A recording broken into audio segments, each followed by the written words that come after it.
soldiers will enjoy that.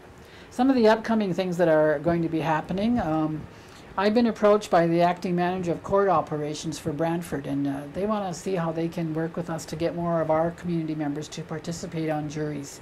So I'll be having an initial meeting with her on October 14th, and one thing I might be suggesting is that they reach out to the community through focus groups or community meetings or surveys. So you might expect to hear more information on that. That same day, October 14th, I'll be traveling to Kitchener-Waterloo to take part in the service of installation to mark the installation of the Reverend Dr. Mark Harris as the Principal Dean of the Waterloo Lutheran Seminary. They have asked me to come up and welcome them to our traditional territory. And on the 15th, some students from Braemar School in Brantford have expressed an interest to come to Six Nations and find out more about how Council operates and to find out more about our community. So we're going to be happy to speak to those students. On the 17th, I will be taking part in an event at the Children's Safety Village, and the same day, the Six Nations Police Station will be dedicated to the memory of Wellington Stotts, who was their former chairperson and our former chief. On October 18th is going to be our annual Six Nations Veterans Day ceremony at Veterans Park. It will begin with the laying of wreaths and the parade.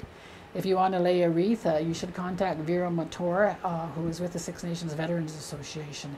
That event will start, I think, around 11:30. Later that day as well, I've just learned that the Kahawi Dance Theatre, under the leadership of Santi Smith, will be celebrating its 10th anniversary.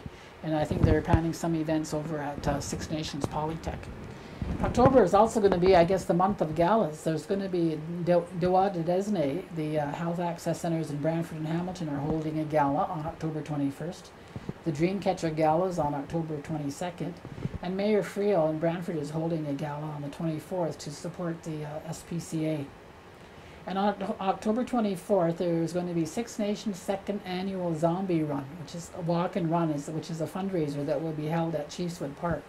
The registration will begin at 8:30 and the event will start at 10. This year, the funds will be raised for baby Asia Elizabeth Patterson. She was born on September 5th, 2015, with Aicardi syndrome, which is an extremely rare disease with only 4,000 cases worldwide. She has seizures throughout the day, and which just takes its toll on her tiny body and on her whole family. This heartbreaking reality does have an upside, and it's the showing of an unparalleled love and deep inner strength displayed by her parents, Ravenhill and Robert Patterson. So put your zombie suit on and come on out and join that for a good cause on October 24th. At the end of October, October 27th, there's going to be a special Chiefs of Ontario Assembly on Energy, and that's going to be held in Thunder Bay.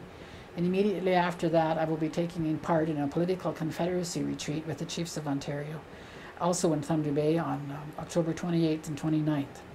And on November 3rd, 4th, and 5th, Six Nations Polytech will be hosting its 3rd annual Champions for Change conference. And on the 5th, I'm going to be traveling to Toronto with some of the staff and councillors to have a meeting with the Attorney General of Ontario to inform her of Six Nations matrimonial real property law. November 6th has also been proclaimed as the Random Act of Kindness Day.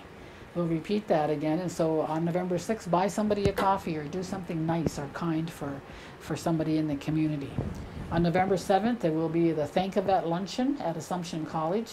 All veterans and spouses receive complimentary tickets if they are registered, and to register, please contact the Six Nations Veterans Association. Tickets are also available for sale at the council office for $30 per ticket. On November 11th, there will be Remembrance Day services, I think, in surrounding communities. I usually take part in the one in Brantford. And on the 18th, of course, we're having our Firefighters Gala, our first one. It's going to be at Michelangelo's in Hamilton. And tickets are on sale now, and we're hoping to raise a lot of money for this event, so we're selling tables of 8 for $1,500, or you can buy an individual ticket for $150.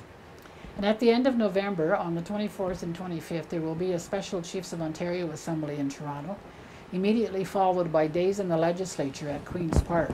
And there are going to be a number of sessions where chiefs can get to sit at round tables with a number of cabinet ministers on a variety of subjects.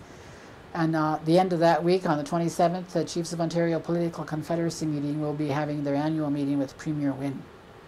That same weekend, on the 27th and 28th, our Health and Social Department are working on a community health forum, particularly related to traditional medicine, and this will be held at the Community Hall. There are also a number of community events which you can get access to on our website at www.sixnations.ca. I just want to point out a couple of them. That there's the outdoor farmers market every Saturday. There's the winter coat drive. If you have any extra winter coats, gloves or sweaters, you can drop them off at social services. There's a Waterford Pumpkin Festival trip that's going to take place on October 16th. And of course, trick-or-treating in the village on Halloween, October 31st. And then in December, or November actually, November 7th, the craft shows start at J.C. Hill, at the Community Hall, and at Woodland Cultural Center. And then at the end of November, on the 29th, there will be one at the Iroquois Lacrosse Arena. So Christmas is coming, so you can start your shopping earlier. So in closing, I just want to congratulate the Iroquois Nationals on winning silver at the World Lacrosse Tournament that was held at Onondaga last month. And I would also like to welcome our new District 5 Councillor, Hazel Johnson. She was sworn in on September 28th, and we've been keeping her fairly busy since then. I'm sure she'll make an excellent contribution to our team. So that's it for the month of October, and we'll talk to you again next month. Thank you.